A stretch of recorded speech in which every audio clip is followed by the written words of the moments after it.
Vapi Daman road પર ચલાણના pose બંગલામાં એટીએસની red. લાખો રૂપિયાની કિંમતના ડ્રગ્સ સાથે અનેક શખ્સો જાળમાં। મુંબઈ દમણ વડોદરાથી કનેક્શનની શક્યતા, અનેક ચોંકાવનારા ખુલાસાની આશા।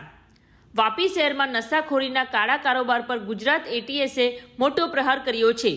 ગુપ્ત બાતમીના આધારે એટીએસ અને વલસાડ એસઓજીએ સંયુક્ત રેડ કરતા વાપી દમણ રોડ પર ચલાણના એક પોઝ બંગલામાંથી 5 કિલોથી વધુ માત્રામાં એમડી ડ્રગ્સનો જથ્થો ઝડપી પાડ્યો હોવાની માહિતી મળી છે, જેની આંતરરાષ્ટ્રીય બજારમાં લાખો રૂપિયાની કિંમત ધરાવતા આ નશીલા પદાર્થ સાથે 2 થી વધુ આરોપીઓને ઝડપી પાડવામાં આવ્યા છે।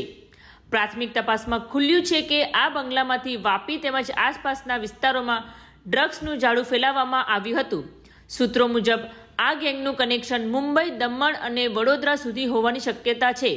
આરોપીઓના ગુનાહિત ભૂતકાળની પણ તપાસ શરૂ થઈ ગઈ છે અને ઘણા ચોંકાવનારા ખુલાસા થવાની સંભાવના છે। આ રેડ બાદ જિલ્લાભરના પોલીસ તંત્રમાં હલચલ મચી ગઈ છે। નશાખોરીના કાળા ધંધા સામે એટીએસની આ કાર્યવાહી ગુનેગારો માટે ચેતવણી સમાન સાબિત થઈ રહી છે। આગામી દિવસોમાં આ રેકેટમાં મોટા માથા સુધી પોલીસના હાથ પહોંચી શકે તેવી ચર્ચાઓ તેજ બની છે।